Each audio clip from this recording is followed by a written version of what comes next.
Hello YouTube. This week I've got the keys to a 2017 Toyota 4Runner TRD Pro package. Let's take a look.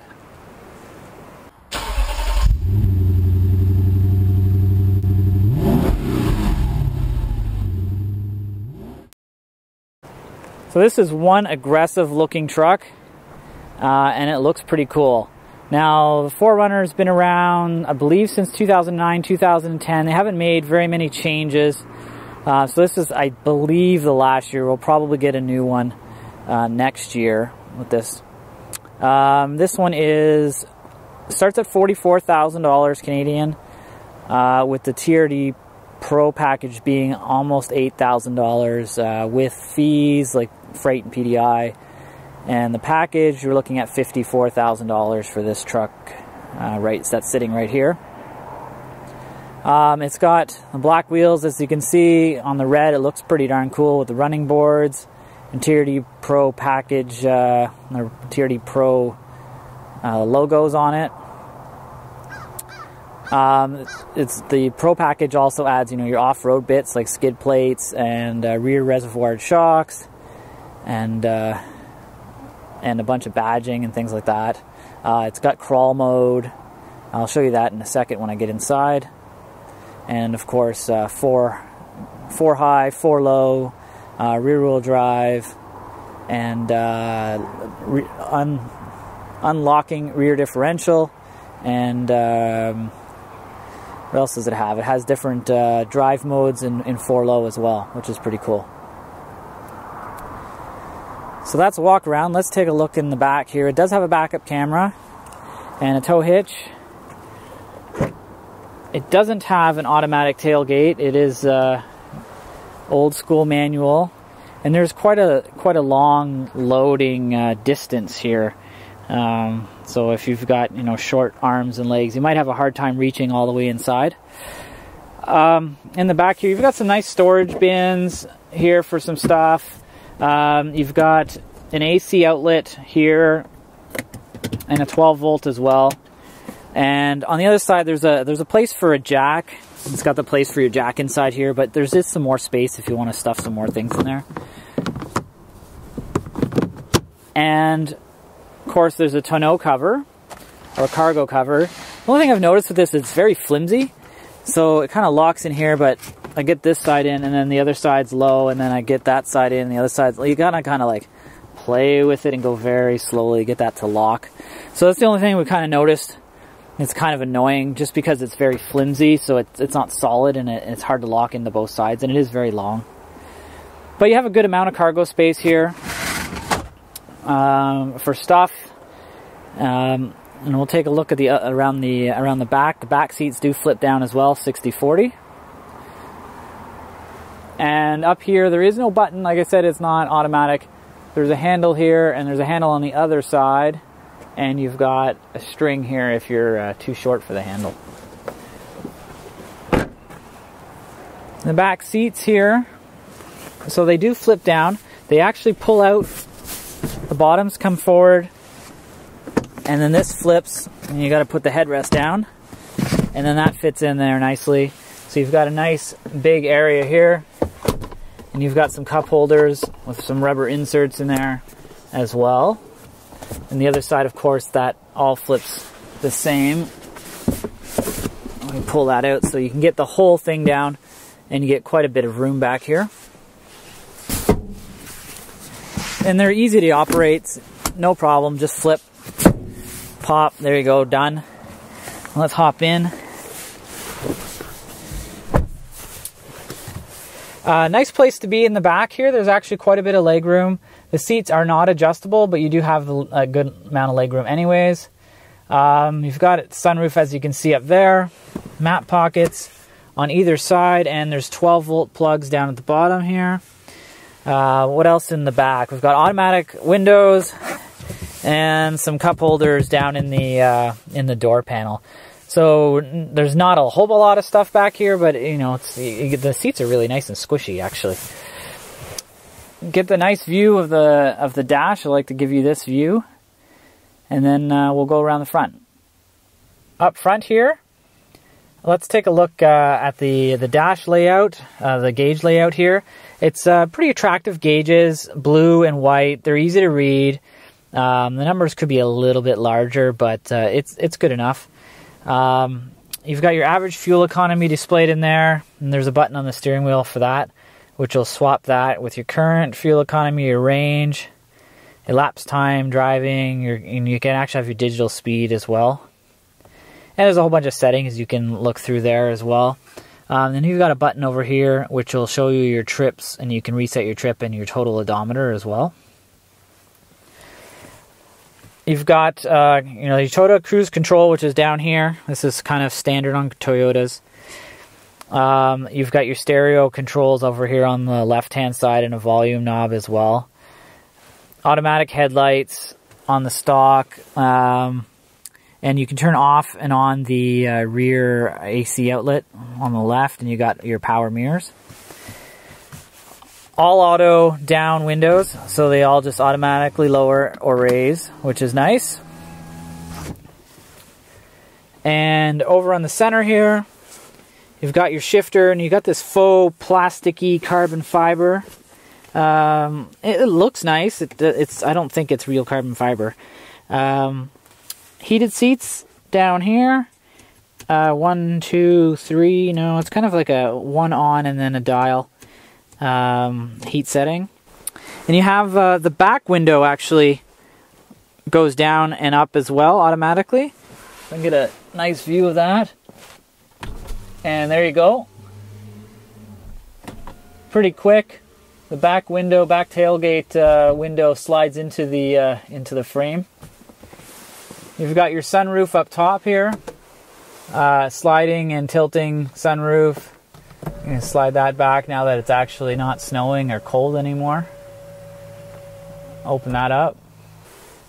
Also up top here, you've got quite a lot of buttons. You've got lights, reading lights with a switch for the doors to be on and off. You've got your slide and tilt for your sunroof. You've got your home link buttons, 1, 2, and 3 for your garage doors. Stability control off, traction control, and your rear diff locker you can remove. Here is your your hill descent control or crawl control. So you can go low, kind of in between low, medium, and high speed rock crawling. And then this is your different modes. So there's like loose gravel, mud, and snow. I'll flip through those in a second and I'll show you exactly what that does. On your dash here, you've got your radio display. You've got AM, FM, Sirius satellite, and you can also do Bluetooth audio, and you can plug in your phone through USB, which is down here. Your USB and auxiliary, and there's a 12 volt here as well. Nice big knobs for the air conditioning. It is not automatic climate control, it is manual. So this just kind of shows the age of the design. At 54 grand, you kind of expect, again, I'll say it again, you expect automatic climate control these days. Under apps, we do have navigation. And this isn't the best display in the world. It's kind of small. I think it's almost smaller than my phone. And it's not the best resolution, but it works. You can make your phone calls, and you can read your text messages on here as well, which is kind of nice.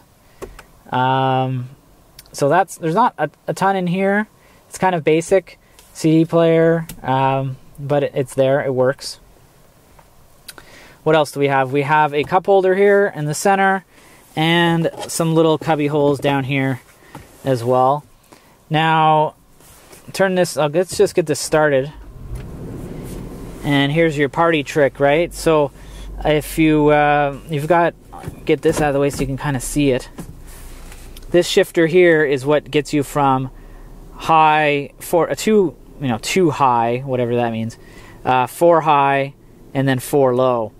So if you look in the dash here, I've actually got the traction control off. Let me turn that back on. There we go. So there's nothing here, and if we pull down on this lever, so I'll just pull down on the lever. There we go. It takes quite a bit of effort. And you'll see this flashing, so that's green now, it's flashing, it says trying to lock into 4. So there we go, so now it's locked into 4 high. And if we move this lever over, so that's neutral, and then give it a good push, and it feels like it's grinding gears, but it goes in. And now you'll see what happens is it goes 4 low, and it turned the traction control off and everything, so it's locked into 4 low. And now, if we go up to the top here, and we play with this dial, so we turn this on, you'll see these lights come on, and I'll go back here. So we can go mud, sand, and dirt, loose rock, mogul, rock, and so those are your settings for 4 low, so you can do some crawling. Okay, so now let's say I want to get this out of 4 low, pull on this lever, which goes into neutral, and get it down here, and then you're in 4 high again, and then back up into 2 high, and I'm going to turn off that locker, that differential locker. There we go, and put it in park, and turn off the rock control mode. Ta-da! And now we're just in normal drive it around mode. So there's quite a bit of settings if you're an off-roader kind of guy or girl. You know, you can have some fun with that and go off-roading with this truck.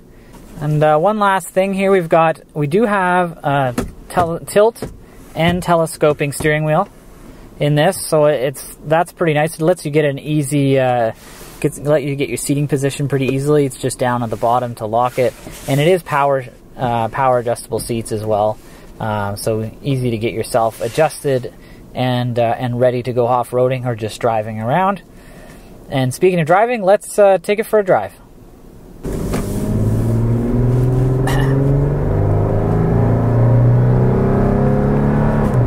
Oh, we'll get up to speed here. You know, the V6 engine pulls pretty good.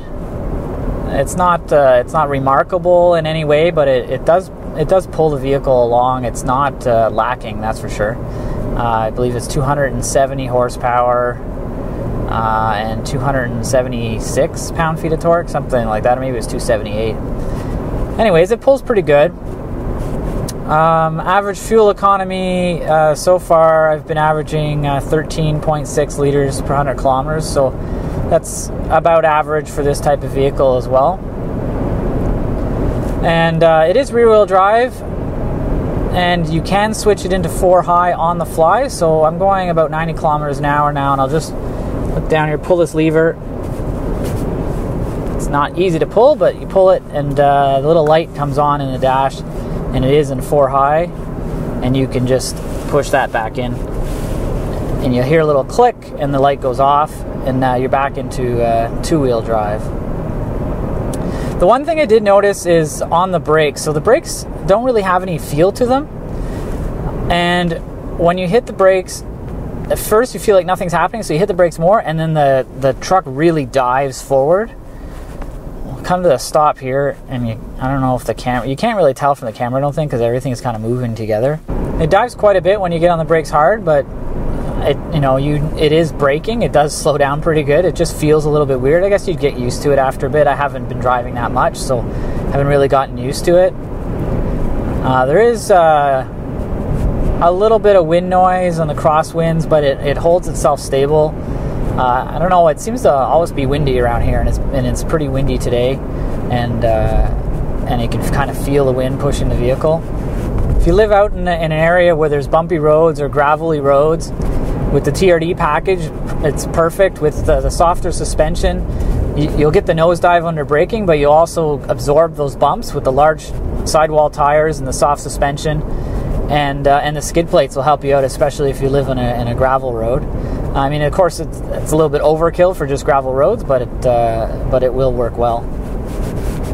Let's take one final look here at this 2017 Toyota 4Runner TRD Pro package. I think it's a pretty darn cool looking truck, actually, in the red color with the black rims, which are a little bit dirty right now, but really stands out, and the black badging. It drives pretty good. It's a little bit soft in the suspension, but that's pretty good for off-roading. And it actually handles better than I would have expected it to. It's easy to drive, easy to handle around town, and it's not horrible on fuel, averaging 13.5 liters per 100 kilometers. That's about right for a vehicle of this size and these capabilities.